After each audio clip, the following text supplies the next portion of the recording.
যখন চলে আসেন উমর ফারুকের কথা বলি, হযরত উমর ফারুক দরজা কি আঘাতটা দিল, ভেতর থেকে আওয়াজ আসতে লেগেছে কে? ওই সময় বাইরে থেকে বলতে লেগেছে খাত্তাবের বেটা উমর। সাহাবা হুজুররা একে অপরের মুখে দিয়ে তাকাচ্ছে। আমাদের আর বেঁচে থাকার কোনো উপায় নাই, এতদিন আমাদেরকে ধরে ধরে পিটিয়েছে, এবারে উমর যখন এসেছে জানে আমাদেরকে মেরে দেবে। আল্লাহ নবী এই সময় বলতে লাগলেন, এ বাবা সাহাবারা জলদি করে দরজা খানা খুলে দাও বাবা। কেন নবীর সঙ্গে আল্লাহর কি কানেকশন হচ্ছে বাকিরা জানে না। জলদি করে দরজা খুলে দাও বাবা। ইয়া রাসূলুল্লাহ, ইয়া হাবিবাল্লাহ, উমর এসেছে। আল্লাহ নবী বলছেন জানি রে বাবা, দরজা খানা খুলে দে বাবা। হযরত উমর বেরিয়ে গেল, দরজা খানা খুলে দিল। সামনে আমার রাসূলুল্লাহ চাচা হযরত হামজা রাদিয়াল্লাহু তাআলা দাঁড়িয়ে পড়লেন। তিনিও ছিল বিশাল পালোয়ান। আল্লাহ নবী, নূর নবী, দয়া নবী দ্বিতীয় দিন যখন এই দাওয়াতটা দিল, মক্কার জমিনেতে আবু জেহেল এসে আমার নবী পাকের সঙ্গে বিয়াদবি করে ফেললো। আমার নবী পাকের নূরের গায়ে হাত পর্যন্ত তুলে ফেললো। এ মুসলমান, সেই নবীর কষ্টের ইসলাম আজকে তুমি আমি তো গলা টিপে ধরলাম। সেই নবীর কষ্টের ইসলামকে তুমি আমি তো তালা মেরে মসজিদের মধ্যে রেখে দিলাম। সেই নবীর কষ্টের ইসলামকে তুমি আমি তো মাদ্রাসার মধ্যে বন্দি করে দিলাম। এই জন্যই তো আল্লাহ তোমার আমার ওপরে জালিম শাসককে বসিয়ে দিয়েছে। সেই জালিম শাসক তোমাকে আমাকে মারার জন্য কোটি কোটি টাকা দিয়ে গুন্ডা তৈরি করেছে। ওই গুন্ডারা চারিদিকে রাস্তাঘাটে বিভিন্ন জায়গায় ধরে ধরে তোমাকে আমাকে মারছে। তোমার আমার নামে মিথ্যা মিথ্যা মামলা দিয়ে দিচ্ছে। তোমার আমার ঘরগুলোকে বুলডোজার দিয়ে ভাঙছে। এইভাবে ভেঙে ভেঙে ভেঙে ভেঙে তার কলিজা খানা ঠান্ডা হয়নি। এই জন্যে সে আইন পাশ করিয়ে তোমাকে আমাকে চিরতরের মতো মিটিয়ে দিবার পরিকল্পনা নিয়েছে। শুনছে এ না জওয়ানেরা, তবে এই জায়গায় আমি চ্যালেঞ্জের সাথে একটা কথা বলতে পারি। সেই কথা হলো এটা তোমাকে আমাকে হয়তো মেরে দিতে পারে। কেন? আমরা উপযুক্ত নই, আমরা পাপ করেছি, কর্মের ফল ভোগ করতে হবে। কিন্তু ইসলামকে যদি কেউ মিটাবার চেষ্টা করে, এই জায়গাতে আমি চ্যালেঞ্জের সাথে বলতে পারি আল্লাহ তাকে মিটিয়ে দেবে। ইসলাম আরো বেশি বেশি করে মেনে নেবে মানুষ।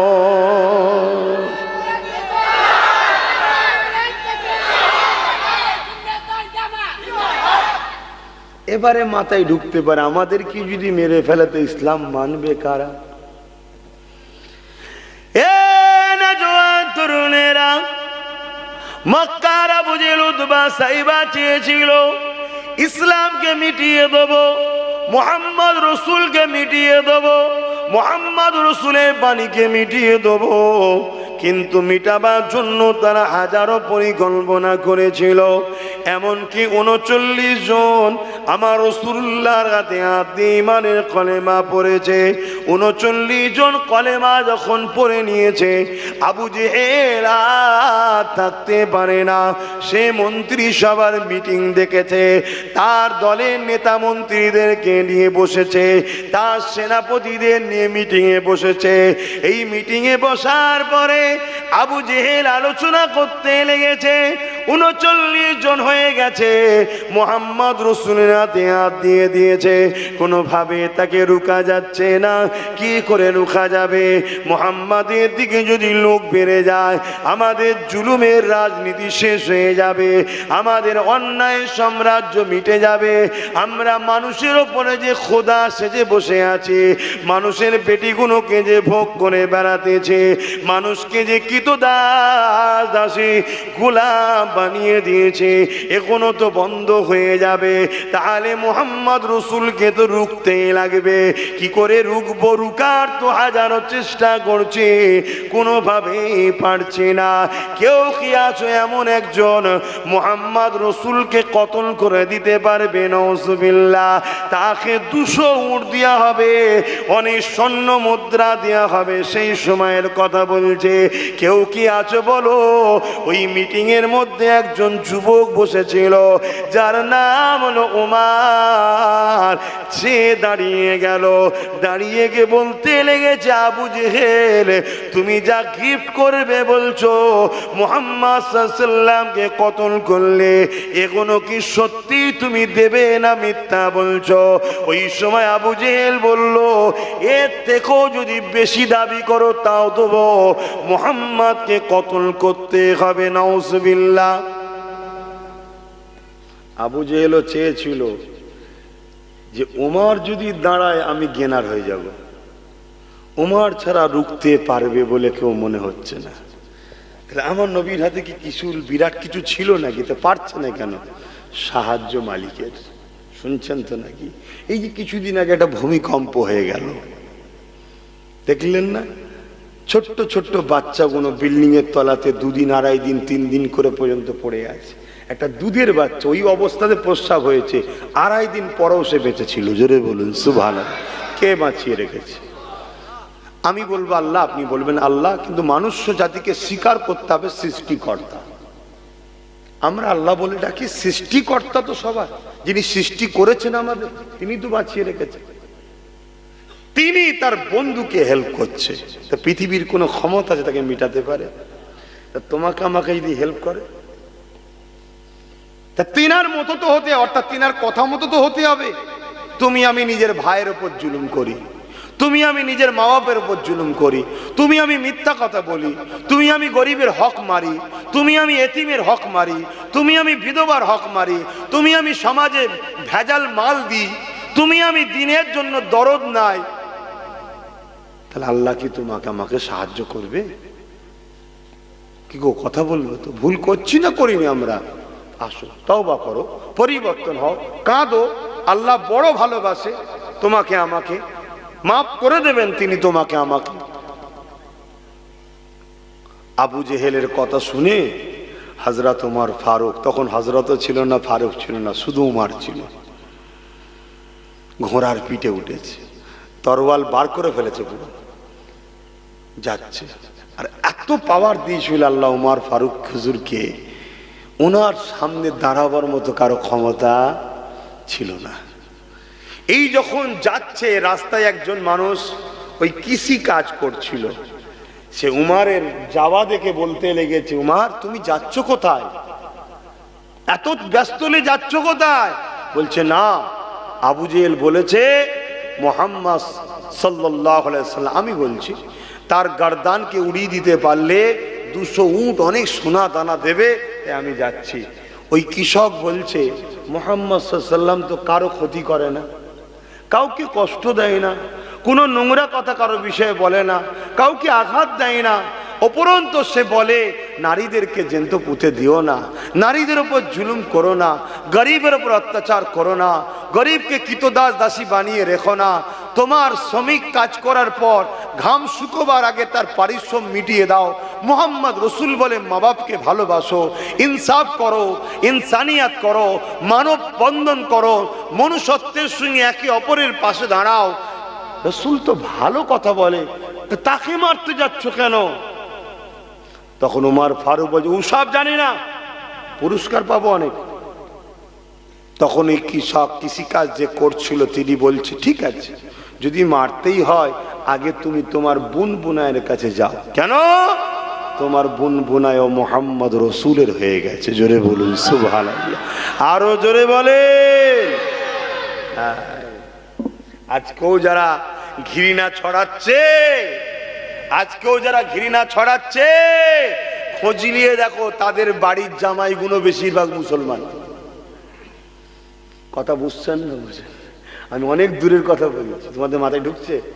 হ্যাঁ, শুধু ঘৃণা ছড়াচ্ছে সমাজে, অথচ মেয়ের বিয়ে দিয়েছে মুসলমান ছেলের সাথে।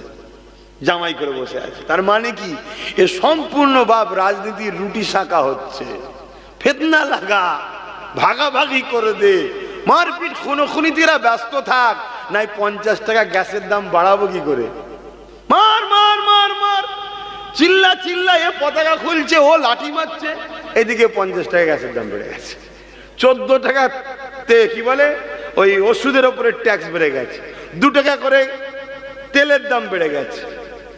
আমেরিকা আবার 26 টাকা পর্যন্ত ট্যাক্স বেরিয়েছে। কত? 26 টাকা। যে আমেরিকাকে কিছুদিন আগে আমার দেশের, আমাদেরই ভাই, কি বলবো, অবুঝ ভাই, আমাদের সব কিছু আছে সমাজে, হ্যাঁ, আমেরিকা ডোনাল্ড ট্রাম্পের ফটো নিয়ে সব ধূপ ধনুক দিয়ে উপাসনা না কি বলে সব করছে, ফুলের মালা টালা দিচ্ছে। কেন রে ভাই? না আমেরিকা বলেছে মুসলমানদের সাইজ করব। ও তাই নাকি? 26 টাকা ট্যাক্স বেরিয়ে দিয়েছে। সাইজ কাকে করছে? হাতে পায়ে দড়ি বেঁধে আমেরিকায় যারা চাকরি করতে গেল, পড়াশোনা করতে গেল, সব প্লেনে করে ঘরে পাঠিয়ে দিয়েছে। সাইজ কাকে করছে? ভাইরে আমার, একটু বোঝ। যদি না বুঝিস, আবার ব্রিটিশদের মতো এদেশ পরাধীন না হয়ে যায়, যেভাবে ব্রিটিশরা করে রেখেছিল। এভাবেই করেছিল তো নাকি ব্রিটিশরা, হিন্দু মুসলমান হিন্দু মুসলমান হিন্দু মুসলমান করেই করেছিল তো নাকি? হ্যাঁ, মনে রাখবেন। অসুবিধা হচ্ছে? আচ্ছা, তাহলে ফিরে আসি এবার ওইদিকে, একটু মাঝে মাঝে ধরিয়ে দিচ্ছি। কি এগুলো বলা যাবে না? যাবে না। মুসলমানের মাথায় ঢুকছে না তো আবার হুজুরের ছেলে জলসায় এসে বলবে কেন? ইসলামে আছে রাষ্ট্র নিরাপত্তার কথা, ইসলামে আছে রাষ্ট্রকে ভালোবাসার কথা, ইসলামে আছে রাষ্ট্রবাসীর নিরাপত্তা দিবার কথা, ইসলামে আছে সার্বভৌমত্ব দেশের নিরাপদ রাখার কথা। তা আমার ধর্মে যখন আছে, ধর্মীয় মাহফিলে বলবো না? ইসলামে আছে রাজনীতির কথা, তো ইসলামে যখন আছে আমি বলবো না? হ্যাঁ, ইসলামে দুর্নীতির করতে নিষেধ করেছে, ইসলামে ক্ষমতার জোরে মানুষের উপরে জুলুম করাকে হারাম বলেছে, ওই রাজনীতিকে সাপোর্টকারীকেও বলেছে হারাম, যেটা আমরা আকসার মুসলমান এখন করছি। কেউ বাদ দিচ্ছি না, হুজুর থেকে শুরু করে একদম জালিমদের পিছনে ছুটছি। জালিম হাত তুলে দোয়া করবে, আমি হুজুর পিছনে দাঁড়িয়ে আছি, হুঁশি নাই যে কি হচ্ছে সমাজে। এগুলো ইসলামে নিষেধ আছে বাপ। সে বেলায় আমাদের চিন্তা নাই, আমি একটা সৎ পরামর্শ দেবো, তখন পিছনে লেগে যাচ্ছে। জানতে হবে এগুলো ভাড়াটিয়া। এগুলো কি? ভাড়াটিয়া। মুসলমান ঘরের ছেলে মেয়েরা, তরুণেরা, বাপেরা, এ নওজওয়ানেরা, হযরত ওমর ফারুক ওই সময় পিছিয়ে গেলেন, আমার রাসূলুল্লাহ দিকে না গিয়ে বুন বুনায়ের কি ঘরের দিকে যেতে লাগলেন। দরজার কাছে পৌঁছে গিয়ে কান লাগিয়ে শোনে, কি যেন তেলাওয়াত করতে লেগেছে। সূরা তাহাকে তেলাওয়াত করতে ছিল। ওই সূরা তাহা তেলাওয়াত যখন করতে লেগেছে, দরজায় যে আঘাত দিয়েছে, ভেতর থেকে বোনায় জিজ্ঞাসা করে কে? ওই সময় বাইরে থেকে বলে, খাত্তাবের বেড়া উমার, দরজাখানা খোলো। দুজনেরই কাঁপনি শুরু হয়ে গেছে। শুনছেন? যার আমাদের মাথা বেনে মেরে ফেলবে। আরে নিজের ভাই বোন, নিজের পরিবারকে পর্যন্ত মেরে ফেলছে। হ্যাঁ, কি এটা কি? ওই সময়তে অনেক যখন ডাকাডাকি করেছে, দরজা খুলে দিয়েছে। বলো কি পড়ছিলেন? কি পড়ছিলেন? যাক আপনারা কম বেশি জানেন, ওই অবস্থায় বুনাইকে মারের ওপরে মার, বুনকে বানের ওপরে মার, পুরো রক্তাক্ত হয়ে গেছে। তখনও বলছে, ভাই তুমি যদি মেরেও ফেলো, আমরা রসুল ছাড়বো না। জোরে বলুন সুবহানাল্লাহ। কেন? তিনি আমাদেরকে হক রাস্তা দেখিয়েছে, যিনি সৃষ্টিকর্তা আমাদের, তিনাকে চিনিয়েছে। তখন উমর ফারুকের মধ্যে একটা ধাক্কা এসছে। কেন ধাক্কা এসছে? এদিকে আমার নবী হাত তুলেছে। আল্লাহ পাক হযরত ওমর না আবু জেহেল দুজনের মধ্যে একজনকে ইসলামের মধ্যে এনে দেন। কাল ইসলামের জন্য বড় ফায়দা ও কাজে লাগবে। নবী পাকের দিকে হাত তুলেছে। এ যুবকেরা, নবী পাকের হাতের দোয়াটা আবু জেহেলের নসিবে হয়নি, উমারের নসিবে হয়ে গেল। কেননা উমারের মধ্যে বিয়াদবি ছিল না। আবু জেহেল ছিল বিয়াদব, উমার ফারুক পাওয়ার ছিল, পাওয়ার হলে পাওয়ারের জোর দেখাতো, কিন্তু বিয়াদব ছিল না।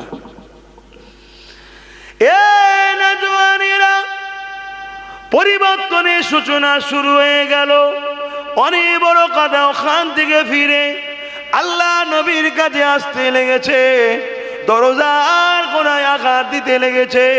39 জন মানুষ শুধু ভেতরে রয়েছে। এর আগে আর একটা কথা বলেনি, এ যুবকেরা, তরুণেরা, বাপেরা, ওমর ফারুক যখন আবু জেহেলের কাছ থেকে রওনা দিয়েছিল, ওই সময় যাবার সময় বলেছিল, এ আবু জেহেল, যা দেবে অদা করো, রেডি করো। 39 জন ঈমান এনেছে, 39 জন মুসলমান হয়েছে, 40 আর হতে দেব না। কেন? মুহাম্মদ রাসূল কাল আর সূর্য দেখতে পাবে না। এই সময় ফেরেশতাদের মধ্যে আলোচনা হতে লেগেছিল। ওমর বড় শক্তিশালী, ওমরের ক্ষমতার কথা বলতে লেগেছিল। আমার আল্লাহ বলতে লেগেছে, এ আমার ফেরেশতারা, চিন্তা করো না, ওমর বলেছে 40 হতে দেব না, উমারকে যেতে দাও। আমি আল্লাহ উমারকেই 40 নম্বরের মুসলমান বানাবো। আরো জোরে বলুন সুবহান আল্লাহ। তাহলে আমি যে বললাম, আমাদেরকে হয়তো মেরে ফেলতে পারে, কেন আমরা ভালো নয়, কিন্তু ইসলাম মিটিয়ে দেবে স্বপ্ন যে দেখেছে তাকেই আল্লাহ মিটিয়ে দিয়েছে। এবং তার ঘরের ছেলেকে বা তাকেও অনেককে আল্লাহ যে মিটাতে চেয়েছে তাকেও হিদায়েত করে দিয়েছে, সেও মুসলমান হয়ে গেছে। বলুন সুবহানাল্লাহ। তার প্রমাণই তো দিচ্ছি। আর একটা বিষয়ে বলি শুনুন, ইসলামের সব থেকে বড় বেয়াদব দুশ্মন ছিল আবু জেহেল। ওই আবু জেহেলও চেয়েছিল ইসলাম মিটিয়ে দেবে, কিন্তু আবু জেহেলের ছেলে ইকরামা তার নাম, আল্লাহ পাক তাকেও হিদায়েত করে মুসলমান বানিয়ে দিয়েছিল। এই বিষয়টা একটু বলি শোনেন। একদিন দয়ার নবী আমার রাস্তা দিয়ে যাচ্ছে, অন্য রাস্তা দিয়ে ওই মাথা দিয়ে আবু জেহেলের ছেলে আসছে, এদিক দিয়ে হুজুর যাচ্ছে। আর ইকরামা আমার রাসূলুল্লাহকে যখন দেখেছে, নূরানি চেহারা, আহা এত সুন্দর আখলাক চরিত্র, আমার নবী পাককে দেখার সাথে সাথে ছুটে এসে আমার নবীকে জড়িয়ে ধরে ফেলেছে। সর্দারের ছেলে জড়িয়ে ধরে ফেলেছে। একজন দেখে ফেলেছে যে আবু জেহেলকে যে বলছে, আবু জেহেল, আইন কি শুধু আমাদের জন্য না সবার জন্য? কেন আবু জেহেল আইন করেছিল, কি আইন? যে মুহাম্মদ রাসূলের কাছে যাবে তাকে কতল করা হবে। শুনছেন তো নাকি?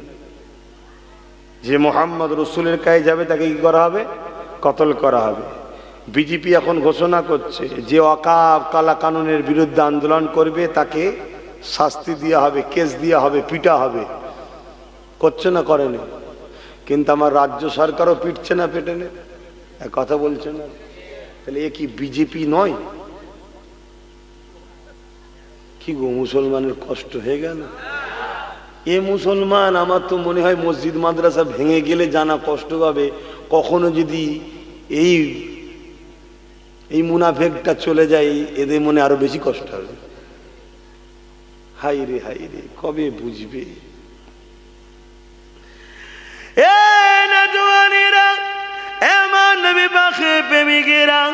আল্লাহর রাস্তে বুঝাচ্ছি, বুঝেলেন?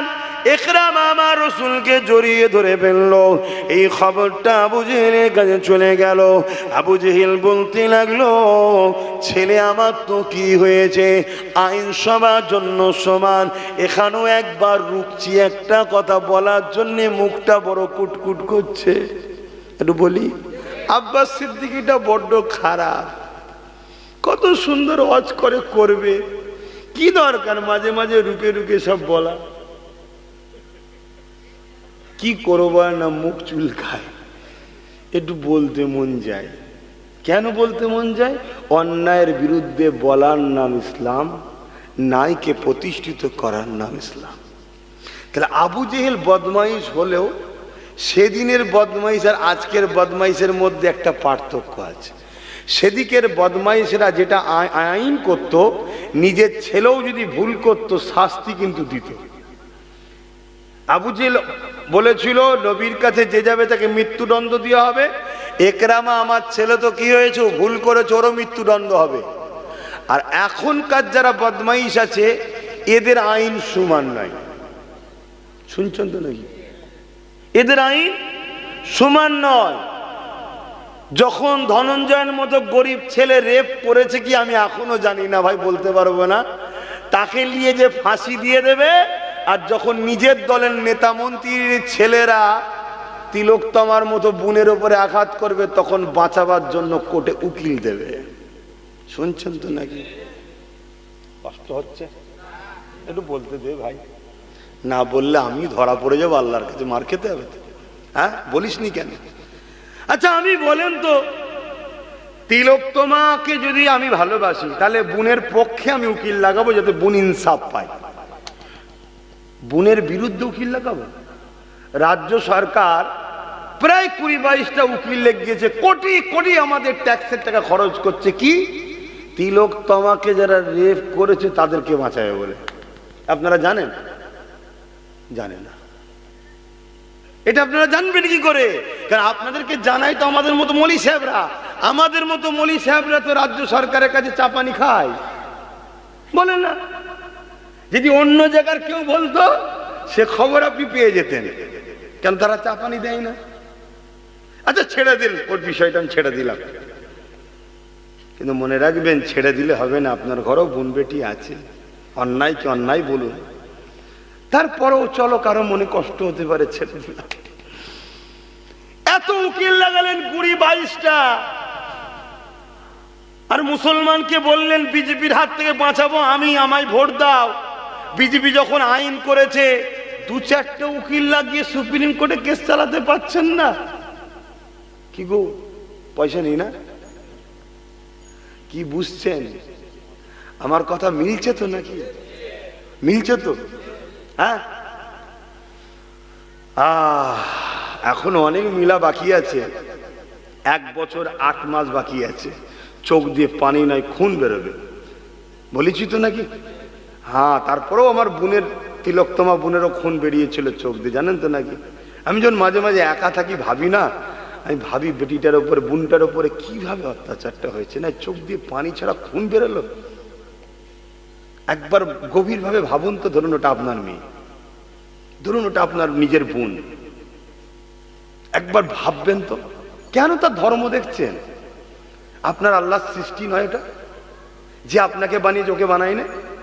এটা একবার ভাববেন, ভেবে দেখবেন আপনার বুকটা ফেটে যাবে যে কি অত্যাচারটা হওয়ার পরে যে চোখ দিয়ে পানি ছাড়া খুন বেরোয়। আর আমি এটাই বলেছিলাম 1 বছর 4 মাস আগে, এই রেপটা হওয়ার প্রায় 6-7 মাস আগে, যে খুব শিগগিরই চোখ দিয়ে পানি নয় খুন বেরোবে। একটা বোনের মাধ্যমে দেখলে এটা অহরহ হবে, অহরহ হবে। আর 1 বছর 8 মাস বাকি আছে। যদি বেঁচে থাকি, আমি সেদিন যদি আসি, সেদিনও বলবো, যেমন আজ বলছি, 10 বছর ধরে বলেছি ওয়াকফ চলে যাচ্ছে, ওয়াকফ চলে যাচ্ছে, ওয়াকফ বেহাত হচ্ছে, ওয়াকফ দখল হচ্ছে, ওয়াকফ উদ্ধার করো, ওয়াকফ উদ্ধার করো। রাজ্য সরকারের নেতা মন্ত্রীরা 85,000 বিঘে জমি ঝেড়ে খাচ্ছে, বলেছি না বলিনি? একে ধরো, একে যদি ধরতে পারো, যে খাবার নিয়ত করছে সে পিছিয়ে যাবে, ওখান থেকে জাসনি মারবে, ঠিক না বেটি? আর খাচ্ছে তুমি কিছু বলনি, লোভ তো সবার লাগবে ভাই, কি? তাহলে আজকে মিলছে তো নাকি? আমি বলেছিলাম আগামী দিন মা বোনেদের কবর দিতে পারবি নি রে, পুরাতে হবে, পুরাতে। মিলছে না মেলেনে? আমি বলেছিলাম আবার আমি বললে তখন কত গাল খেয়েছিলাম। ওহ, মাকে গাল দিয়েছে, আমার বাপকে গাল দিয়েছে। অপরাধ করেছি কি, আমি কি অপরাধ করেছি? তার জন্য কত মা তুলে বাপ তুলে গাল দিয়েছে। গত 4-5 দিন আগে টিএমসি সরকারেরই একটা শাখা সংগঠন কলকাতায় একটা প্রোগ্রাম করলো, যেদিন পতাকা খোলা হলো বাস থেকে, হিন্দু ভাইদের ধর্মীয় পতাকা, জানেন তো নাকি? হ্যাঁ, ওই পতাকাটা যে খুলেছিল আপনারা মানেন? এটাকে সাপোর্ট করেন? আমি সাপোর্ট করি না। এটা প্ল্যান মাফিক কাজ হচ্ছে যে আমাদের প্রোগ্রাম থেকে এই কাজটা করে তোদের হেল্প করে দেবো, কিছু মালপত্র পেটিয়ে দিস। কথা মাথায় ঢুকছে না? ঢুকে না। যদি বলেন না প্ল্যান মাফিক নয়, তাহলে এ বিষয়ে যারা ডেকেছিল তাদের কোনো বাইট নেই কেন? তাদের কোনো স্টেপ নেই কেন? তাদের কোনো প্রতিবাদ নেই কেন? এতদিন ধরে এই বিষয়টা পুরো বাংলা গরম হচ্ছে, তারা চুপ কেন? কি ভাই, ভুল হতে পারে? যেমন গত 2 দিন আগে বা 3 দিন আগে ভাঙড়ে পুলিশ গাড়ি পুরানো হলো, মোটরসাইকেল পুরানো হলো। এর রিয়াকশন নওশাদ দিয়েছে না, দেয়নি? যে সিসিটিভি মুড়া আছে, যে হবে যদি আমার লোক হয় তাকে তুলে নিয়ে যান, তুলতে না পারলে দেখান, আমরা তুলে দেব। কিন্তু সিসিটিভি প্রশাসন দিচ্ছে? দেবে না, দেবে না। কেন? সেটিং এর কারবার। কোনোভাবে নওশাদকে ভাঙড় থেকে দমাতে পারছে না। যত বড় বড় ইন্টারন্যাশনাল মাফিয়া গুন্ডা সব কটাকে দিয়েও দেখে নিয়েছে। কেন? পাবলিক তো চায় ওকে, মা বোন চায়, বাপ ভাই চায়, মলি সাহেব, পীর সাহেব, হুজুর সাহেব, সব সাহেবকে দিয়েও চেষ্টা করে দেখে নিয়েছে। লাস্টে বা শেষ চেষ্টা পুলিশের ইউনিফর্মে গুন্ডা দিয়ে চেষ্টা করে দেখো। সব পুলিশ নয় বা পুলিশ ইউনিফর্মে গুন্ডা আছে, গুন্ডা দেখবেন পায়ে বুট নেই, জুতো, চপ্পল। আরে পুলিশ তো চপ্পল পরবে কেন? ঠিক না বেটি? এই অসুবিধা হচ্ছে। এখন রাজ্য সরকারের ক্ষমতা আছে, পুলিশ ভাই তো আমাকেও তুলে নিয়ে যেতে পারে, ক্ষমতা আছে। তোর ভয় খেয়ে আমি চুপ থাকবো? তোর আল্লাহ ক্ষমতা দিয়েছে, তুই আমাকে তুললি যাবি পুলিশ দিয়ে, কোর্ট আছে, কেস হবে, আর হবে, আল্লাহর হুকুম আছে, যেদিন হবে জামিন হয়ে যাবে। তবে তার আগেও বলছে আমি তোলার আগে একেবারেও চলে যেতে পারি। কথা মাথায় ঢুকছে না? ঢোকে না? ওটাও আল্লাহ চাইলে হয়ে যেতে পারে, ঠিক না? ঠিক। ওসব ভয় টই করি না, কিন্তু সত্যটা বলছি, মিথ্যা বলছি। সিসি ক্যামেরা যখন মুড়া, তাহলে পুরো সিসি ক্যামেরা দিয়ে দেখুন না, দেখে যদি মনে হয় আব্বাস সিদ্দিকও ওখানে পুড়াচ্ছে, আব্বাস সিদ্দিকীকে ধরা দরকার আছে না? না, দেশের সম্পদকে ক্ষতি করবে, ছেড়ে দেওয়া যাবে নাকি? তোর বিল করেছে একজন, আর দেশের টাকাকে তুই পুড়াবি মানে? তুই কে? না, এখানে বসে জলসা হচ্ছে আর ওই মসজিদের ওখানে বাস পুরানো হচ্ছে। তার মানে কি? এই জলসাটাই ভালো বোঝানো হচ্ছে, এটাকে ম্যাচ করতে হবে। এবং ওখানে পুড়িয়ে দিয়ে কেটে পড়লো। আরে 5 লাখ টাকা পেলে এখন কি না করে মানুষ। আমার একটা হাত কেটে নিবি, 5 লাখ দিবি বল, তাও লোক আছে দেবে। এ আছে না নাই? কত লোক কিডনি বিক্রি করে দিচ্ছে। তো এমনও সমাজে আছে, তুই আমাকে একটু ঢিল পিটকেল ছুড়ে 2-3টে লাথি মেরে দিবি তো কি হয়েছে, 2-5 লাখ টাকা পাবো তো নাকি? কথা বুঝে আসছে না? নাই তো ওইখানে ঝামেলা হলো, আর লাস্টে সব নিরীহ নিরীহ নিরীহ নিরীহ হাজার হাজার ছেলের নামে কেস হচ্ছে। এই কথা শুনছে?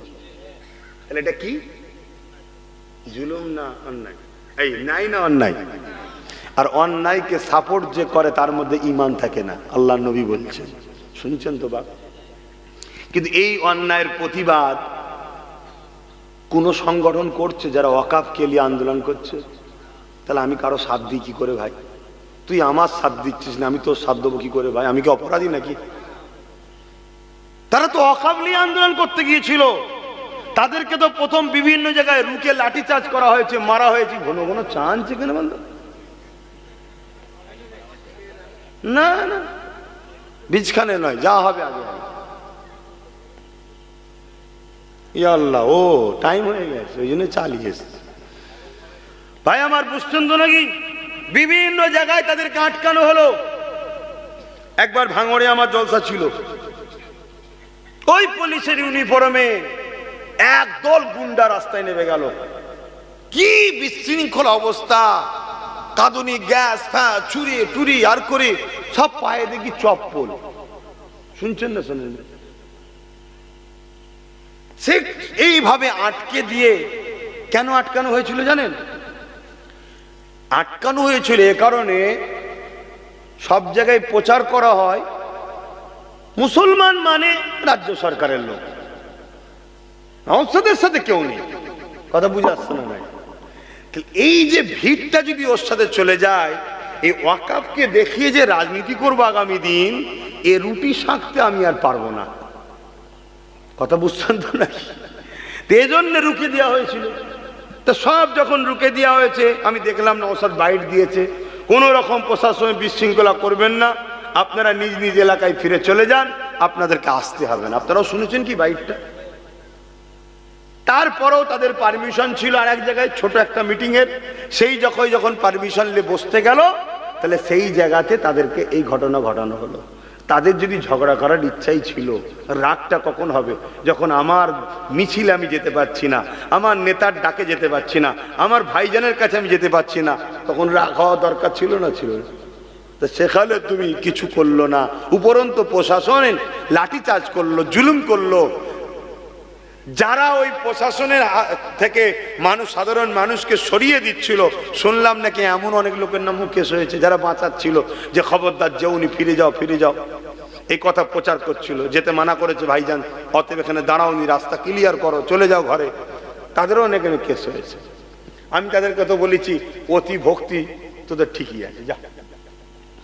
তো যাই হোক ভাই, আমি যেটা বোঝাতে চাইছি সেটা হলো এটাই, এই যে ওয়াকাফকে বাঁচাবার জন্য কালা কানুনের বিরুদ্ধে যখন রাস্তায় নামলো, তাদেরকে মারা হলো, পিটা হলো, কেস হলো, এ বিষয়ে কোনো সংগঠন, কোন বক্তা, কোন পীর পীরজাদা মৌলানা আলেম উলামা কারো মুখে কথা শুনেছেন?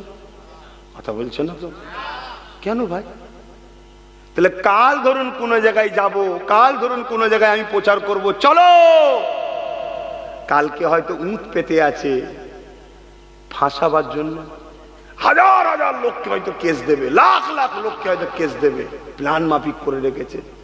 এদেরকে জড়াও, এদেরকে নেস্তে নাবুদ করে ফেলো, বা এমন কিছু বিশৃঙ্খলা করো যে বিশৃঙ্খলা এদেরকে পুরো মেরুদণ্ড ভেঙে দাও, তাহলে সেই জায়গায় তখন তো আমার পাশে কাউকে পাবো। তাহলে আমাকে ভাই একটু বুঝে বুঝে পা ফেলা দরকার আছে না? না, এজন্যে বাপ অনেকের মনে দুঃখ হচ্ছে, অনেকে ছোট বড় কথাও বলছে যে তুমি বেশি বোঝো না, তুমি বেশি বোঝো না। আমি বেশি বুঝি না বলেই তো একটু স্লো হাঁটি, বেশি বুঝলে তো তত্তর করে হাঁটতাম। কি গো ভাই, ভুল কিছু করছি? যাক, আল্লাহ আমাদেরকে বুঝার তৌফিক দিক। তো যাক, তাহলে অন্যায় দেখলে প্রতিবাদ করার নাম কি? ইসলাম। তো হযরতে ওমর ফারুক হুজুরকে কি বলছিল আল্লাহ, যে ও যাক, ওমরকেই 40 বানাবো। আর এর বীজখানে আরেকটা কথা রয়ে গেল, একরামা। আবু জেহেল কি আইন করেছিল? যে যাবে তাকেই ফাঁসি হবে, মৃত্যুদণ্ড দেওয়া হবে। আবু জেহেল তার ছেলের জন্য হুকুম করলো, যাও, ওকে মৃত্যুদণ্ড দেওয়া হোক। আমার ছেলে হয় সবার সামনে না দিয়ে ওকে জঙ্গলে গিয়ে বেঁধে দাও, জঙ্গলের হিংস্র পশুরা ছিঁড়ে ফিরে খেয়ে লিখ। কথা মতো কাজ হলো, বেঁধে দেওয়া হলো। চারিদিক থেকে সব হিংস্র পশুরা আসছে, কিন্তু চতুর্দিকে গোল করে বসছে। তারিখে হাদিস বলছি, গল্প বলছি না। একরামা নিজের জবানের কথা বলছি, গল্প বলছি না। আসছে সবই ঠিকই, গোল করে বসে যাচ্ছে দূরে, একরামার মুখের দিকে তাকিয়ে আছে, কিন্তু একরামাকে কেউ খাচ্ছে না। জোরে বলুন সুবহানাল্লাহ। একরামা তার ভাষাতেই বলতে লেগেছে, তোমরা খাচ্ছ না কেন? আমার মতো বড় হতভাগ্য কে আছে? আমার বাবা আমাকে শাস্তি দিয়েছে, খেয়ে নাও আমাকে, এ জীবন রেখে কি লাভ? তখন একটা হিংস্র পশু তার জবান খুলে গেল, হুবহু মানুষের নাই কথা বলছে। পারে না, পারে না। যদি মানুষের তৈরি করা কি বলে, ওই এখন সব মানুষ বেরিয়েছে, রোবটের মানুষ যদি কাজ কাম সবই করতে পারে, সৃষ্টিকর্তা পারে না তার এক মখলুকের মুখ থেকে আর এক রকম কথা বার করতে? কথা বার করালেন, বলতে লাগলো, একরামা রে, মানুষের গোশত তো অবশ্যই আমরা খেতাম, কিন্তু তোমাকে খেতে পারবো না, নিষেধ হয়েছে। কেন? তোমার শরীর থেকে মোহাম্মদ রসুলের খুশবু বেরোচ্ছে। জোরে বলুন সুবহানাল্লাহ, আরো জোরে বলুন। ওই যে নবীকে জড়িয়ে ধরেছে, তো নবীকে জড়িয়ে ধরেছে, শরীর থেকে খুশবু, তখনও কেন একরামা ঈমান আনে, তখনও মুসলমান হয়নি, শুনছেন তো নাকি? তাকে যদি না খায়, তাহলে আমাদের দিলে যদি হুজুরের মোহাব্বত আদব থাকে, তাহলে আমাদের কোনো সমস্যা হবে? একদম পিছনে চলে যাসনি, পুকুর আছে দেখিস, পানি পেয়েছে নাকি দেখ। যাক, আল্লাহ আমাদেরকে হাসি খুশিতেই রাখুক, বলুন আল্লাহুম্মা আমিন। এই বিপদের কালো মেঘলা আল্লাহ কাটিয়ে দিক, বলুন আল্লাহুম্মা আমিন। কিন্তু বাপ, আমাদেরকে ভালো হতে হবে, সজাগ হতে হবে, পূর্ণাঙ্গ ধর্মের উপরে আসতে হবে, 100% মুসলমান হতে হবে। 100% মুসলমান তো ওই ব্যক্তি নামাজও পড়বে, রোজাও রাখবে, হজও করবে, মা বাপকে ভালোবাসবে, গরিবকে ভালোবাসবে, অন্য ধর্মের মানুষকে ভালোবাসবে, তাদের সঙ্গে মানববন্ধন করবে, তাদের মধ্যে কেউ গরিব থাকলে বিপদ পড়লে তার পাশে দাঁড়াবে, নারীদেরকে সম্মান করবে, বাচ্চাদেরকে স্নেহ করবে, বড়দেরকে সম্মান করবে, দেশকে ভালোবাসবে, দেশের সার্বভৌমত্বকে নিরাপদে রাখবে, অন্যায়ের সঙ্গে আপোষ করবে না, আর ন্যায়ের সাথ দেবে। কথা বুঝে আসছে তো ভাইয়েরা আমার? একরামা এইভাবে বলে তারা আগিয়ে এসে তাদের দাঁত দিয়ে রশিকে তারা কেটে দিয়ে একরামাকে ছেড়ে দিল। ওই একরামা পরবর্তীতে আমার নবীর হাতে হাত দিয়ে ইমানের কলেমা পড়ে আমার নবীর কদমে নিজেকে কুরবান করে ইসলাম কবুল করেছে। জোরে বলুন সুবহানাল্লাহ, আরো জোরে বলুন সুবহানাল্লাহ। এখন চলে আসেন উমর ফারুকের কথা বলি। হযরত উমর ফারুক দরজা কি আঘাতটা দিল, ভেতর থেকে আওয়াজ আসতে লেগেছে কে? ওই সময় বাইরে থেকে বলতে লেগেছে খাত্তাবের বেটা উমর। সাহাবা হুজুররা একে অপরের মুখে দিয়ে তাকাচ্ছে। আমাদের আর বেঁচে থাকার কোনো উপায় নাই, এতদিন আমাদেরকে ধরে ধরে পিটিয়েছে, এবারে উমর যখন এসেছে জানে আমাদেরকে মেরে দেবে। আল্লাহ নবী এই সময় বলতে লাগলেন, এ বাবা সাহাবারা জলদি করে দরজা খানা খুলে দাও বাবা। কেন নবীর সঙ্গে আল্লাহর কি কানেকশন হচ্ছে বাকিরা জানে না, জলদি করে দরজা খুলে দাও বাবা। ইয়া রাসূলুল্লাহ, ইয়া হাবিবাল্লাহ, উমর এসেছে। আল্লাহ নবী বলছেন, জানি রে বাবা, দরজা খানা খুলে দে বাবা।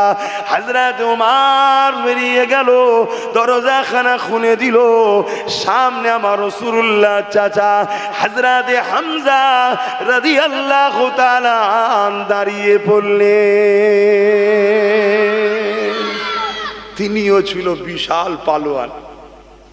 ওই হযরত উমর ফারুক হুজুরের লেভেলে সব ক্যাটাগরি শক্তিশালী। উনি তখন কলমা পড়ে নিয়েছে, আমার নবীর উপরে ঈমান এনেছে, নবীর চাচা হয়। নবীর অনেক চাচারা নবীর বিরুদ্ধে ছিল, ইনি কলমা পড়েছে। শুনছেন তো? দাঁড়িয়ে গেছে।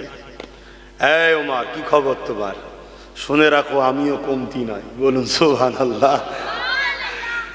আল্লাহ নবী বললেন, চাচা ওকে আসতে দেন। হযরত হামজা হুজুর সরে গেলেন। হযরত উমর ফারুক সোজা এসেছে আমার নবীর কাছে। সাহাবারা সব দেখছে, হাতে তরোয়াল, একদম খোলা, নিয়ামের মধ্যে নাই, হাতে একদম এসে আমার নবী পাক সাল্লাল্লাহু আলাইহি ওয়াসাল্লামের সামনে দাঁড়িয়ে আল্লাহ নবী উমরের যে গায়ের কাপড় ছিল একটা খোঁড় ধরে হালকা টান দিল। হযরত উমর বসে গেলেন। নামাজে যেভাবে আমরা বসি, দুটো হাঁটুকে জোড়া ভেঙে, ওইভাবে হাঁটু জুড়ে আমার নবীর একেবারে হাঁটুর কাছাকাছি। কোনো সাহাবারা কোনোদিন এত কাছাকাছি বসেনি। যেদিন উমর ফারুক আমার নবীর এত কাছাকাছি বসেছে, একদম লেগে যাবে লেগে যাবে। আল্লাহ নবীর দিকে তাকিয়ে আছে। হুজুর শুধু বলেছে, উমর এখনো কি সময় হয়নি আল্লাহর দিকে ফিরে আসার? শুধু এতটুকু বলেছে। চোখ যে ঝরঝর করে পানি পড়ছে, কথা বলতে পারছে না, কেঁদেই যাচ্ছে কেঁদেই যাচ্ছে। সাহাবা হুজুররা সব হতভম্ব হয়ে গেছে। উমর কাঁদছে, উমর কাঁদছে, যার কথা শুনে পুরো এলাকার মানুষ ভয়ে কাঁদে, কাঁদছে। হুজুর আমায় মাফ করে দেন, এই অস্ত্র নিয়ে এসেছিলাম আপনার কতল করার জন্য, একটু কদমে জায়গা দেন, আপনার বডিগার্ড হয়ে থাকবো। জোরে বলুন সুবহানাল্লাহ, আরো জোরে বলুন সুবহানাল্লাহ। আল্লাহ নবী, আল্লাহু আকবার, আল্লাহু আকবার।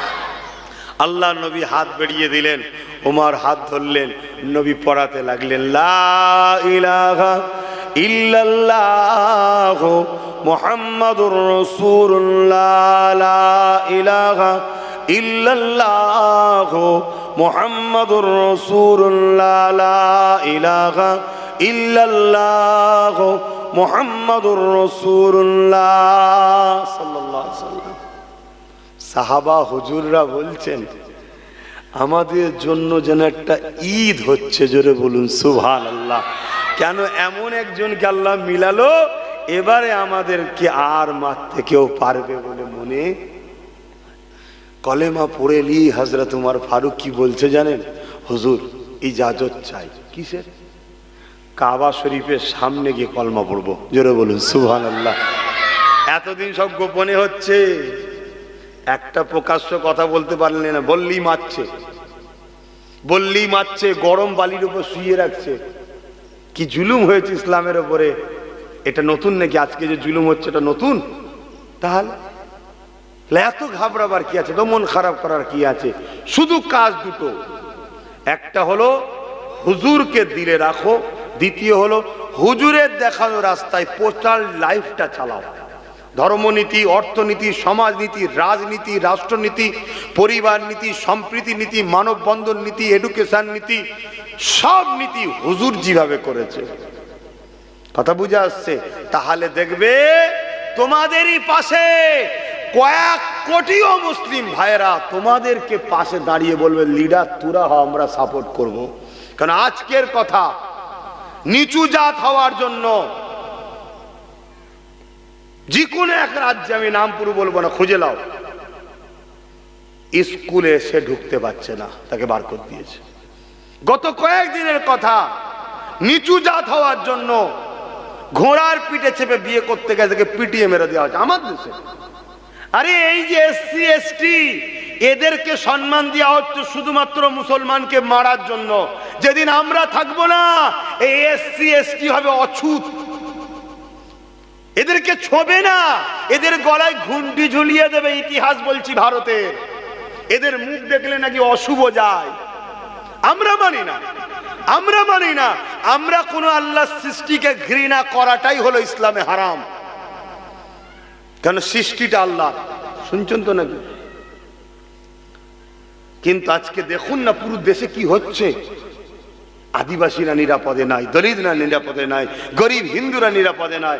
তোমরা যদি হুজুরের আদর্শ মেনে চলো, সর্বধর্মের মানুষকে হুজুর ভালোবেসেছে, সবাইকে নিরাপত্তা হুজুর দিয়েছে, সিস্টেম যদি মেনটেন করতে পারো, আমি চ্যালেঞ্জ দিচ্ছি, কয়েক কোটি কোটি অমুসলিম ভাইরা তোমাদেরকে সামনে রেখে বলে, ভাই ৭৭ বছর তো সব আমাদেরই মাতার লোকেরা উপরে বসছিল, তাও আমরা গরিব, তোরাই তো দেখি। কথা বুঝছেন না? বোঝেন না? এই ৭৭ বছর কি আমরা ছিলাম নাকি? কোথায় বাবর, আকবর, হুমায়ুন কি করেছে ইতিহাস আমায় শোনাচ্ছিস কেন বাবা? 500 বছর 600 বছরের। তবে ইতিহাস বলছে তখন নাকি মানুষ সোনার টাকা ব্যবহার করত, আর এখন যা টাকা, কি এখনকার টাকা কি 6-7 মাস যাওয়ার পরে সে টাকাটাই চিনা যাচ্ছে না। কি গো, অটোমেটিক যেন উপে যাচ্ছে। টাকা রাখতেও ভয় লাগবে, যে অবস্থা, যে একটু জমিয়ে রাখি, দেখা যাবে 6-7 মাস পরে টাকাই নেই। কথা বুঝছেন না? বোঝে হচ্ছে না? হয়নি? হ্যাঁ, বললে এক্ষুনি পকেট থেকে বার করিয়ে দেখা দেবো। তার কি ল্যাটা ছিঁড়ান, লাতা ছিঁড়ার মতো অবস্থা, তবুও আগেকার সময়ের টাকা কোনো একটু ছিল একটা। তাহলে কি হচ্ছে বুঝতে পারছেন না? তো যাক ভাই, আমি ওদিকে যাচ্ছি না, ফিরে আসছি। হযরত উমর ফারুক হুজুর ইজাজত চাইছি, হুজুর আমাকে ইজাজত দেন, আমি কাবার সামনে যাব, কলমা পড়ব। আল্লাহ নবী বলছেন, উমর এখন সময় হয়নি বাবা, চারিদিকে জালিমরা রয়েছে, জুলুম করবে, মারবে, অত্যাচার করবে। হযরত উমর ফারুক বলছে, হুজুর আমি যখন ভুল রাস্তায় ছিলাম, আমি তখন সিনা ফুলিয়ে ঘুরতাম, আমার সামনে দাঁড়াবার কারো ক্ষমতা ছিল না। আজ আমি হকের উপরে এসেছি, লুকিয়ে থাকবো মানে? হুজুর ইজাজত দেন। আল্লাহ নবী বুঝাচ্ছেন, না উমর থাকো। দুবার হয়ে গেল, 3বারের বেলায় আল্লাহ নবী বললেন যাও। জোরে বলুন সুবহানাল্লাহ। অর্থাৎ আল্লাহ ইজাজত দিলেন, ওকে রোকো না, ওকে যেতে দাও। জোরে বলুন সুবহানাল্লাহ। হযরত উমর ফারুক কাবার সামনে দাঁড়িয়েছে, কাবার সামনে দাঁড়িয়ে গিয়ে বলতে লেগেছে লা ইলাহা ইল্লাল্লাহ মুহাম্মাদুর রাসূলুল্লাহ আশহাদু আল্লা ইলাহা ইল্লাল্লাহ ওয়াহদাহু লা শারীকা লাহু ওয়া আশহাদু আন্না মুহাম্মাদান আবদুহু ওয়া রাসূলুহু। এই কথা যখনই বলেছে মক্কার আবু জেহেল উতবা সাইবা এমন করে সমস্ত নেতা মন্ত্রী যারা নেতৃত্ব দিচ্ছে সবাই অস্ত্র নিয়ে বেরিয়ে পড়েছে। কার এত সাহস কাবার সামনে প্রকাশ্য মুহাম্মাদের কলেমার প্রচার করতে লেগেছে? এত বড় সংস্কার রয়েছে, সবাই অস্ত্র নিয়ে ছুটেছে। যখনই কাবার সামনে এসে হযরত উমর ফারুককে দেখতে পেয়েছে সবাই থমকে দাঁড়িয়ে পড়ে আস্তে আস্তে পিছাতে লেগেছে। আরো জোরে বলুন সুবহান।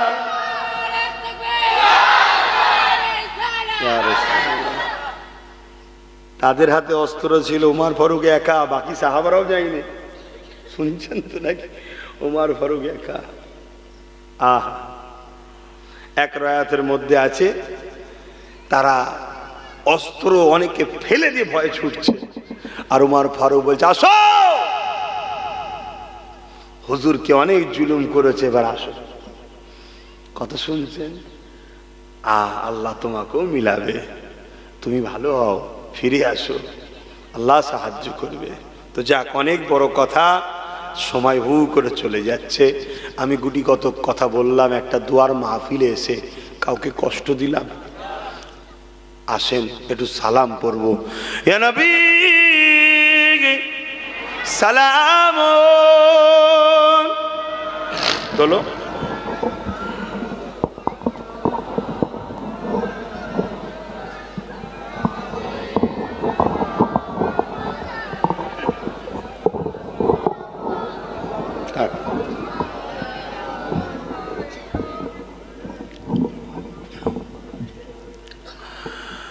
طلع البدر علينا من شنيعة الوداع وجب الشكر علينا ما دعا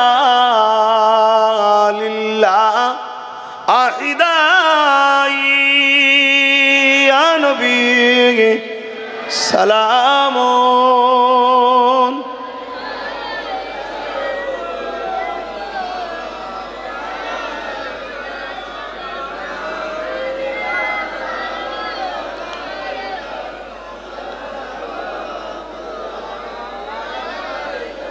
या नबी नामो ओ प्यारा या रसूल नामो प्यारा अर्श पर हक ने पुकारा सज पैगंबर हक हमारा या नबी सलाम या रसूल या हबीब सलाम सालवाग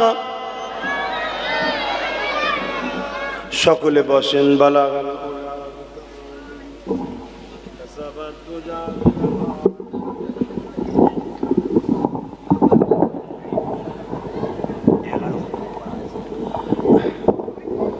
दरूद शरीफ अल्लाहुम्मा सल्ली अला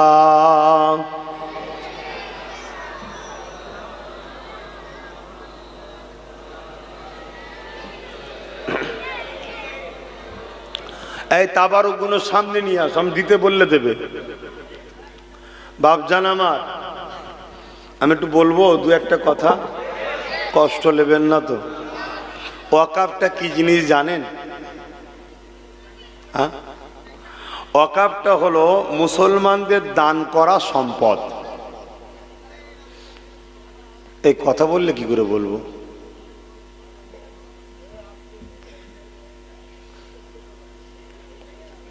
আল্লাহকে খুশি করার জন্য মসজিদ, মাদ্রাসা, গরিব ছেলে মেয়েদের লেখাপড়ার জন্য ধনী লোকরা আল্লাহর রাস্তায় দান করে, একে বলা হয় অফ করা।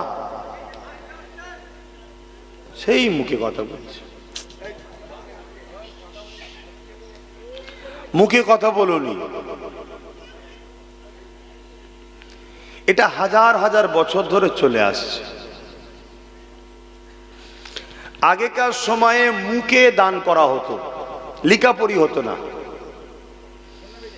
যে বিষয়টা আজকে সুপ্রিম কোর্টও মেনে নিয়েছে, তিনারের আজকের দিনেও রায় হচ্ছে মুখে দান করা এটা চলবে। শুনছেন তো?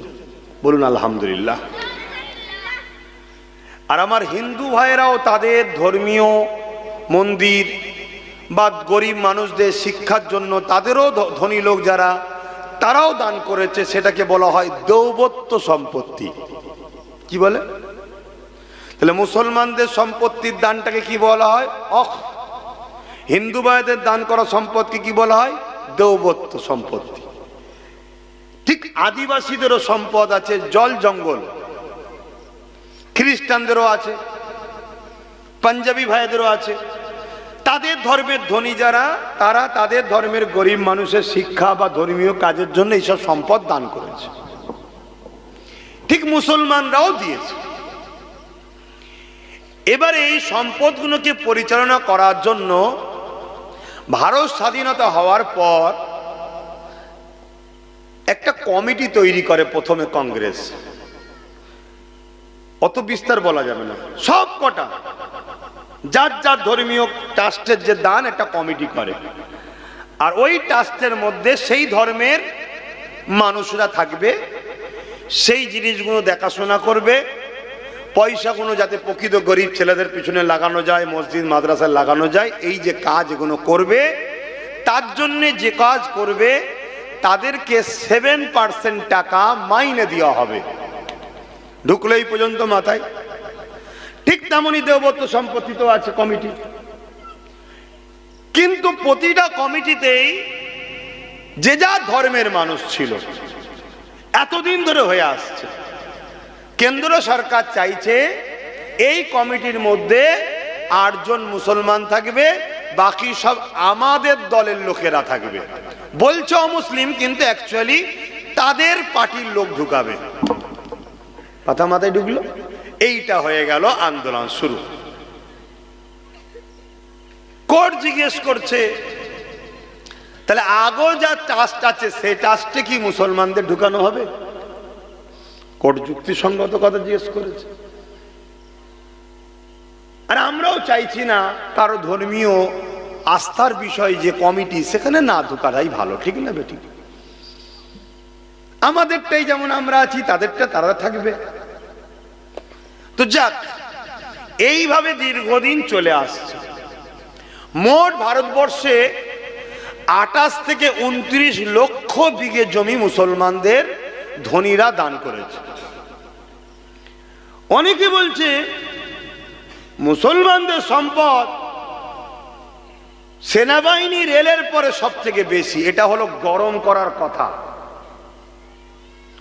অনেক মোল্লারাও প্রচার করছে এটা গরম করার কথা। হাকিকাত কথা শোনো, আমার হিন্দু ভাইদের কেদারনাথ, ত্রিপতি যে মন্দির সব আছে, এই মন্দিরের এত জায়গা আছে, টোটাল ভারতবর্ষে মুসলমানদের অকাপ অত জায়গা নয়। শুনছেন তো নাকি? তো এই সম্পদ দীর্ঘ বছর ধরে চলে আসছে। যারা দান করেছে উদ্দেশ্য মসজিদ মাদ্রাসা, গরিব মুসলমানের জন্য। দুঃখের বিষয়, এই সম্পদের 10% মসজিদ মাদ্রাসা, গরিব মুসলমান এই ৭৭ বছর ধরে পাচ্ছে না।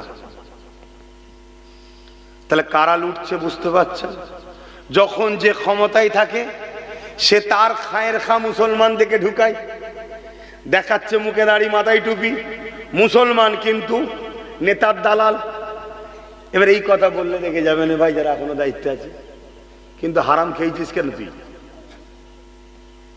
শুনছেন না? শোনেন না? কিন্তু দুঃখ হচ্ছে ওর আগে রাগুকে যা, যে গরিব গুলো যার জন্য আমি লড়ছি তুই ওইখান থেকে টাকা ভাগ পাবি, সেও দেখি হয়ে গেল। মানে এমন ঘোল খেয়েছে 500 টাকা দিলেই খুশি। যে টাকাটার বাৎসরিক আয় হলো 20 থেকে 22,000 কোটি টাকা, তাহলে মুসলমানকেও গরিব থাকতো ভাই? এইভাবে চলে আসছে দীর্ঘ বছর ধরে। তারপরে 2011 বর্তমান পশ্চিম বাংলায় যে সরকার আছে, ইনি অনেক কিছু বলেছিল মুসলমানদের ঘরে, তাই তো নাকি? 10,000 মাদ্রাসা দেবো বলেছে না? বলেন। ডবল ডবল চাকরি, এখন চাকরি 12টা বেজে গেছে, 26,000 বাদ। শুনছেন তো নাকি? তবে হ্যাঁ, যারা উপযুক্ত চাকরি প্রার্থী তাদের সাথে আমিও আছি, নওশাদও আছে। আপনারা নাই? উপযুক্ত ছেলেদের পাশে আসি, কারণ তারা আমাদের দেশের ভবিষ্যৎ। যারা ঘুষ দিয়ে 2 নম্বর পড়াশোনা নিয়ে আননি চাকরি নিয়েছে, ওদের শাস্তি হোক, আমরাও চাই। কিন্তু সবাই বাদ গেল কেন এই বিষয় জানেন? সম্পূর্ণ রাজ্য সরকারের গাফলতির জন্য। হাইকোর্টও চেয়েছিল কারা উপযুক্ত আর কারা পয়সা দিয়ে চাকরি দিয়েছে ওই লিস্টটা দাও। শুনছেন না? শোনেন? দেখছে পয়সা দিয়ে যেগুলোকে দিয়েছি লিস্ট দিয়ে ফেলি, পয়সা তো আর নেই। পয়সা তো ধূর পথে বিদেশে বিজনেস করতে গেছে। হ্যাঁ বাপ, নাই কেস হয়ে যাবে ভুলভাল বললে। শুনছেন তো নাকি? তো পয়সা তো নেই। আর 2 নম্বর কে কত খেয়েছে জানাজানি হয়ে গেলে হই হই হয়ে যাবে, দিতে পারছে না। হাইকোর্ট বললো এ কেস সুপ্রিম কোর্টে চলে গেল। সুপ্রিম কোর্টে বারবার বলছে রাজ্য সরকারকে, আরে দাও তথ্য, যদি 5,000 2 নম্বর থাকে তার তথ্য দাও, বাকিগুলো চাকরি পাক, বাকি ছেলেগুলো বাঁচুক। সুপ্রিম কোর্ট কেউ দিচ্ছে না। তখন সুপ্রিম কোর্ট নাচারে 26,000 টাকা বাদ দিয়ে দিয়েছে, সে তো তার কাছে তথ্য দেয় না তো কেউ। তাহলে তথ্য যে দিল না সে দোষী নয়।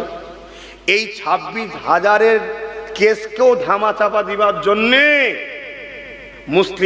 মুর্শিদাবাদ সহ বিভিন্ন জায়গায় এই যে ওয়াকাফ আন্দোলনে ঝামেলা হচ্ছে, রাজ্য সরকারের একদল লোক করাচ্ছে, যাতে করে এই ঝামেলাটাই চর্চা হয় মিডিয়ায়, 26,000-এর কেস চাপা পড়ে যায়। শুনছেন তো নাকি? ওয়াকাফ শুধু মুসলমানের হতে পারে, 26,000 কিন্তু পুরো মানুষ জাতি সর্বধর্মের ব্যাপার রয়েছে। এটা সরকারের কাছে বড় ভয়ঙ্কর। আর ওয়াকাফের বেলায় সরকার তো জানে মুসলমানদের যারা নেতৃত্ব দেয় তাদের টিকি তো আমার হাতে বাঁধা। ও আমি লেড়িয়ে দেবো একটু ডেকে। দেখলেন না গতকালকে হাফ প্যান্ট পরা ইমাম ঢুকছিল?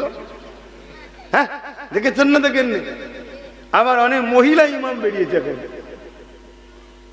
ও আর তারপরে আবার আর কি বলি, ওপর দিকে থুতু ফেললে গায়ে পড়ে যাবে। কি বলি, কথা বলার আর জায়গা নেই, কোথা কথা বলবো। তবে একটা বলে রাখবেন, আমি কিন্তু ভাই দাদা হুজুর 5 হুজুর, দাদা হুজুর 5 হুজুর, বাকি দাদা হুজুর 5 হুজুরের আওলাদ যে সাহেবই হোক, আমি কারো মত মানি না, কারোর সঙ্গে বিরোধীও করতে যাই না।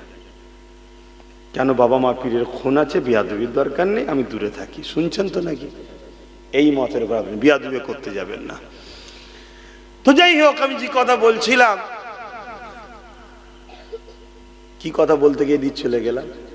ওয়াকাফ 2011 বলেছিল না আমি ওয়াকাফ উদ্ধার করে দেবো, বলেছিল তো নাকি?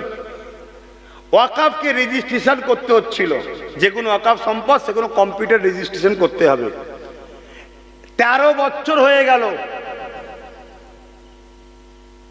80 থেকে 85,000 কম বেশি বিঘে জায়গা এখন রেজিস্ট্রেশন হয়নি। সেগুলো আগামী দিন আমাদের প্রমাণ করতে পারবেন না। ইচ্ছা করে করেনি কেন? আগামী দিন সব তো সেটিং রে ভাই, আগামী দিন আইন হবে, সেগুলো লিয়া হবে, এসব তো সেটিং। তাহলে এই 80 থেকে 85 বিঘে জায়গা, 1000 বিঘে জায়গা ভোগ করছিল কারা? তার মধ্যে একটা শুধু বলছি, উত্তর 24 পরগনা পীর আব্বাস আলী গোরাচাঁদ হুজুরের মাজারের জায়গা হলো 900 বিঘে, মাত্র আছে 300 বিঘে থেকে 3 বিঘে থেকে একটু কম, আমি 3 বিঘে ধরছি, তাহলে 897 বিঘে কারা খেলো? রাজ্য সরকারের সব আমলা চামলারা। তাহলে এরা আমার ওয়াকাফের বন্ধু না দুশমন? এরা কখনো চায় ওয়াকাফ মুসলমানদের হাতে থাক? তা মুখে বলছে ওয়াকাফ হতে দেবো না, আর তুমি সার্চ করো, নেটে সার্চ করো, কবরস্থান মসজিদ সব লাল দাগ পড়ে গেছে। এটা তো রাজ্য সরকারের অ্যাপস নাকি? হতে দেবে না তো লাল দাগ কেন? এগুলো বলবেন না? কথা বলছেন না তো? বলা দরকার আছে না নাই? আমি সবাইকে জিজ্ঞেস করছি, বলা দরকার আছে না নাই? হাত তুলে বলো কারা বলছো যে বলা দরকার, হাত তোলো। আমি ঝগড়া করতে বলছি না, হাত নামাও। তুমি যখন ভালোবাসো বলছো, মহব্বতের সঙ্গে জিজ্ঞেস করবে না? তুমি আমাদেরকে কত ভালোবাসো, ঘুমটা দিয়ে ইফতারে ঢুকে পড়ছো। তুমি আমাদেরকে কত ভালোবাসো যে ঈদের নামাজে মহিলাদেরও যেতে নেই, মুসলিম মহিলাদের, তুমি কলকাতার রেড রোডে চলে গেলে। এটা ইসলামে হালাল না হারাম? তাহলে এই হারামটা যেসব মৌলী সাহেবগুলো ওখানে নেতৃত্ব দেয়, ইমাম থেকে শুরু করে, তাহলে ওরা কত বড় মুনাফিকি করছে বুঝতে পারছেন? এই শুনছেন? তাহলে এইভাবে যদি ধর্মকে নিয়ে আমরাই খেলা করি, তা আল্লাহ আমাদেরকে মিটাবার জন্য জালিম বসাবে না? খোদার বিনা হুকুম ছাড়া গাছের পাতা লড়ে? বলো বলো বলো।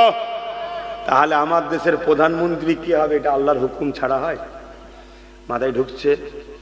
লাইনে ফিরে আসো, আল্লাহ সাহায্য করবে। নবী বলেছে কোরাইশের নেতৃত্ব মানো। নওশাদ কোরাইশ বংশের ছেলে, ওর পাশে থাকবে। কথা শেষ। কারো কিছু বলার আছে?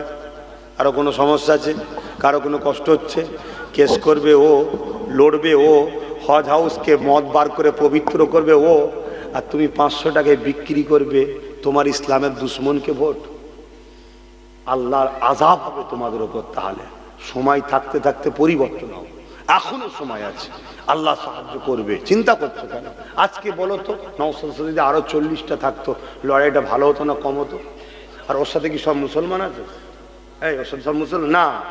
রাজনীতি হয় দেশ ও দেশবাসীর জন্য, মুসলমানের জন্য নয়। মুসলমানের জন্যই তো হুজুর এসছে, দেখলেন না? বাবারা বাবারা করছিল হুজুর। হিন্দু ভাইদের ব্রাহ্মণ আছে তাদের ধর্মের জন্য, খ্রিস্টান ভাইদের পাদ্রী আছে, ইহুদি ভাইদের রাহেব আছে। কথা বুঝাচ্ছে তো? ধর্মগুরু ধর্মের কথা বলবে, শুনছেন না শোনেননি? রাজনীতির যে নেতা হবে সে সমস্ত ধর্মের মানুষকে দেখতে হবে। কিন্তু দুঃখের বিষয়, সেকুলার সেজে সব আসে, জিতে যাবার পর বিপদে পড়লে বলে দিল্লি যাও। বলছে না? বলেন তো। একটা কোনো মোল্লা মৌলী সাহেব বললো না যে আপনি কি বলছেন দিল্লি যাওয়ার কথা? ভোট লিবার বেলায় বাংলায় আর যেতে বলছেন দিল্লিতে? তার মানে কি সব খেয়ে আছে, কথা বলতে পারছে না? কথা বললেই গাল দেবে, করবে কথা বললেই। তাহলে বলো, এদের সঙ্গে এক হব আমি? হ্যাঁ, এদের সঙ্গে এক হলে আল্লাহ নারাজ হবে না? হ্যাঁ, এটা মাথায় রাখুন। তাই এদের ডাকেও আমি নেই, এদের সঙ্গেও আমি নেই। বাকি এদের ডাকে কে যাবে কে মিশবে ও বিষয়ে আমার ভাই হ্যাঁও নয় নাও নয়, আমি নেই, এতটুকু ক্লিয়ার করে দিলাম। কথা শেষ। আসেন, তাবারুক দেবে, দোয়া